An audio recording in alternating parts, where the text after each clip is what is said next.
I see you back there. Hey guys, just waiting to see if we're live. It's 1 second here. Refresh again.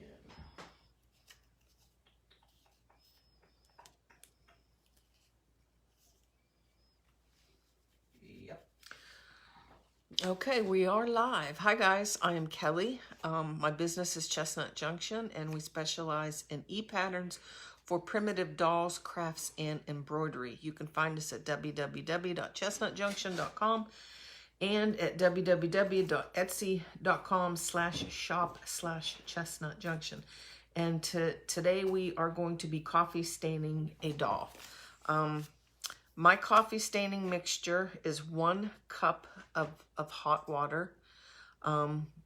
I like to use hot water because it automatically helps everything else kind of melt. So it just gets the process going.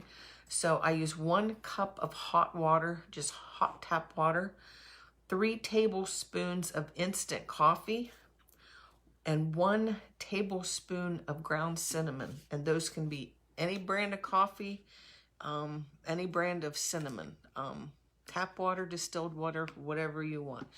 I use a tub for my coffee. I mix my coffee up usually in a 3 to 4 cup batch, which will last me for a while. You don't have to refrigerate this stuff. The cinnamon is a natural preservative, and it keeps the coffee from molding. But this is just a little dollar store tub with a lid on it. You don't have to refrigerate it. Just let it sit on your craft table. As far as color goes, I've mentioned in some of my other videos that the brand of cinnamon, the brand of coffee, can all alter the color of your coffee stain. Some instant coffees are really dark and some are light. So just depending on your brand and even the quality of cinnamon can alter the color of your coffee. So I gave you my base recipe, but I'm also going to tell you to feel free to add more water if need be, if you find that your coffee is too dark, or if you're finding that your coffee isn't dark enough. You can always add another teaspoon or tablespoon of coffee to darken your coffee back up. So we're gonna coffee stain a doll tonight, and this is my coffee staining pan. This is an old sheet pan. I found it at a thrift store. I only use it for coffee staining. I don't cook food on this. The coffee will burn, or not, it won't burn. The coffee builds up on there. I don't wash this all the time. The coffee does build up on your pan over time, so maybe like once a month, you know, go and wash your pan and wash all the coffee off of it. But definitely don't be, you know, baking cookies on this, unless it's cookies for people you don't like. If it's cookies for people you don't like, that's okay. All right. So I'm gonna get my brush, and this is just a cheapo 1-inch bristle brush. All right. And Luther the cat, he's our Tuxie, our black and white cat. He's 10, but he acts like he's 2. He's on the table, but we're just gonna go ahead and bend you down here so you can see me coffee staining the doll. See, there's Mr. Star right there. Yes. All right. So you can got my coffee here.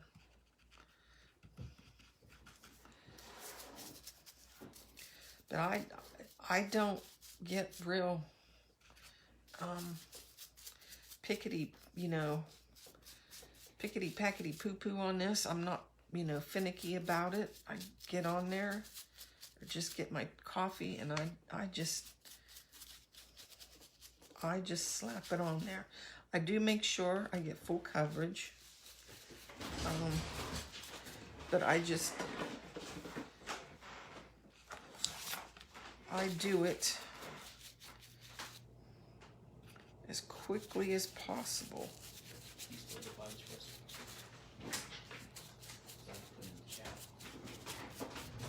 Yeah, that's the recipe I gave. Okay.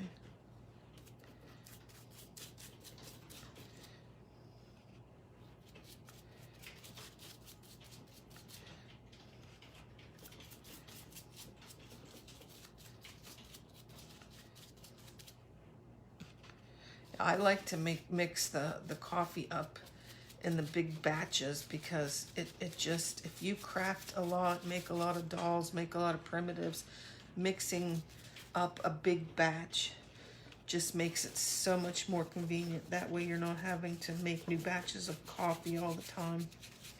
And that way you don't waste coffee too, because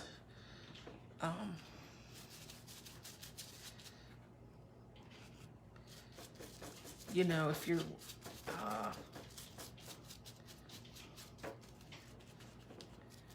you're throwing away coffee because you didn't use it all, I like this method because it has the cinnamon in it, and the cinnamon preserves it in that way.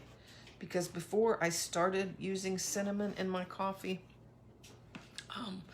I used like a mixture of plain coffee and tea, but it would get moldy. Even in the refrigerator, it would get moldy.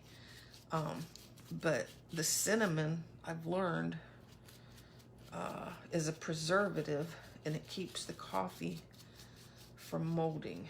And the cinnamon does settle to the bottom. So whenever, each time you go to use your coffee stain, if you've mixed it in the big batch like this,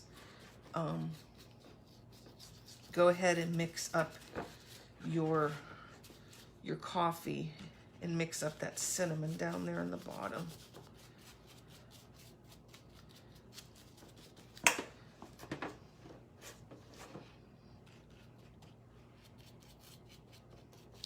And when we made the doll, we did use a blue trace pen, the Mark Be Gone pen, which leaves those blue lines.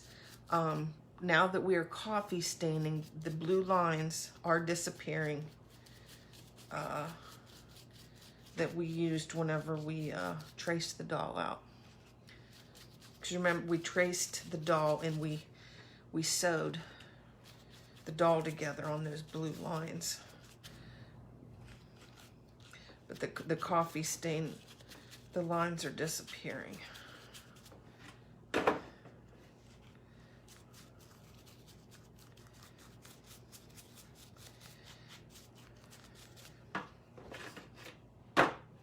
And you'll see, there's still blue lines.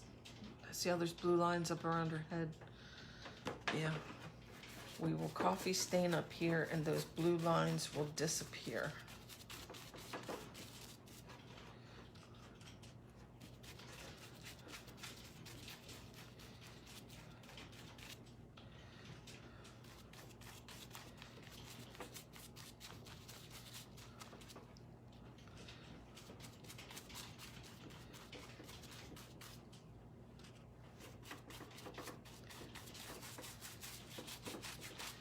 She also had blue lines in her nose, where we traced the nose pattern. So gotta make sure we get those too.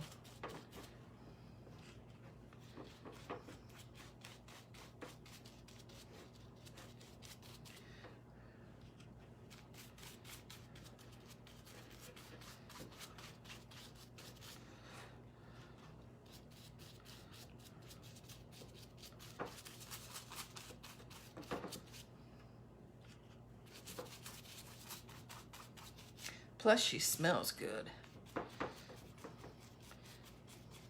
If you want to put vanilla in this, you can put vanilla in here too. That makes it smell even better. But I do notice with the vanilla, when I add the vanilla in, that you can get a little bit of molding after a couple of weeks. And I don't know if that's maybe because there's sugar in the vanilla, that maybe you can get some molding. You know, the molding isn't a big deal. It kind of will sit on top, and you can just pick it off. You know, skim it off the top. It's not a huge deal. But the vanilla does make the doll smell better.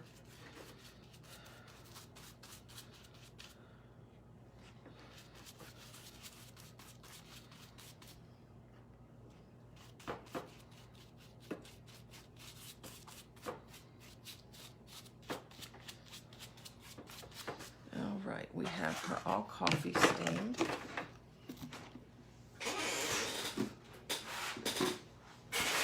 I'm going to stick her on the pan. Myself, whenever I stick them on the pan, I like to point their feet in because I think the dolls look cute when their feet are pointed in. So if you bake it that way with their toes pointed in, it tends to lock that fabric in place so they'll stay pointed in. The doll's arms, I like to put them, you know, palm side down. And this will go into a 275 to like 300 degree oven, depending on how hot your oven gets. Our oven, I'll move you back up now. Our oven seems to run on the hotter side. So I've been baking at 275, and I'd probably let this go for maybe 10 minutes. On the first side, and then turn it over.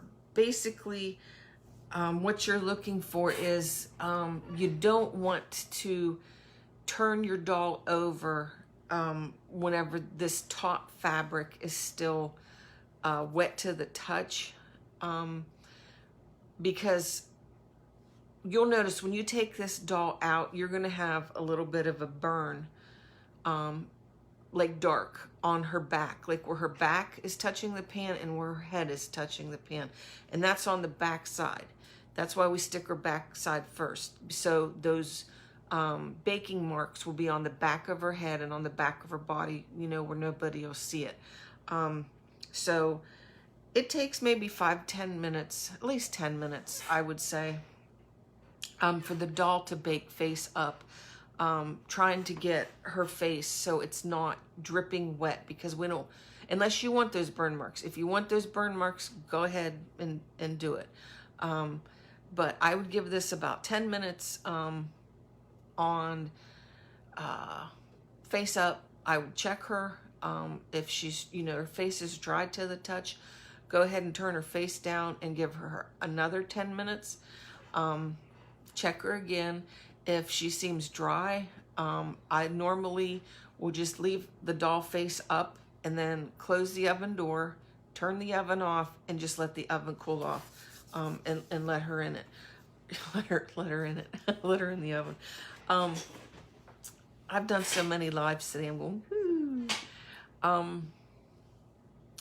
Yeah, if she seems dry and like she's okay, I leave her, I put her face up in the oven, stick her back in the oven, and just turn the oven off and just let the oven cool off, and she can cool off in there.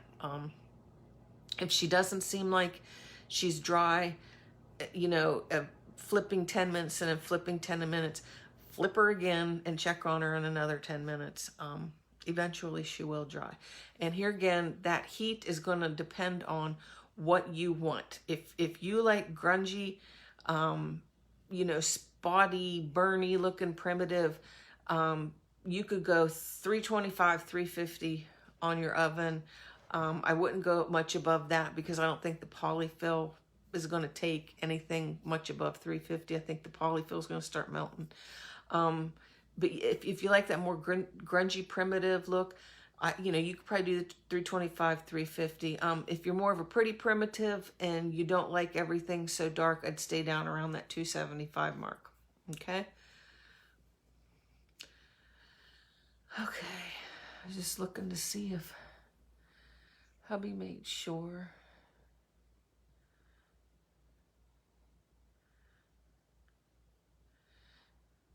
Yes, Kathy, the coffee will go bad after a couple days if it does not have that cinnamon in it. Cinnamon, uh, it's a natural preservative. Um, and if you like things, this is a good basic recipe. What I gave you, I feel it's a good run of the mill recipe. If you don't like things as grungy, maybe cut the cinnamon in half. If you like things more grubby, add another, tablespoon of cinnamon. So much of this is based on what you like, how you like to make things, what your taste is, because you can adjust it. Primitive, it's not perfect, and it's what you make of it. It's what you like, and it's you creating, you creating in your style and your taste and doing what you want to do. And there is no black and white formula for any of this, adjust any of it. In one of my lives the other night, we were talking about ground allspice, and we were talking about ground cloves. So that's something else, that you could give a try into your coffee mixture, either to replace the cinnamon or just add it in with the cinnamon too, to give you a little bit different look.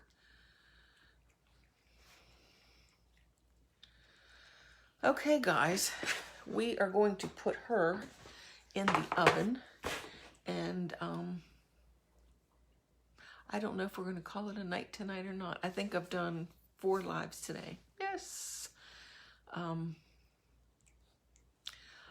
I'm always a message away in case anybody has any questions about anything. Again, I'm Kelly from Chestnut Junction. You can find us at www.chestnutjunction.com, and our Etsy is www.etsy.com/shop/Chestnut Junction. Thanks, you guys. Have a great evening. Love you. Bye.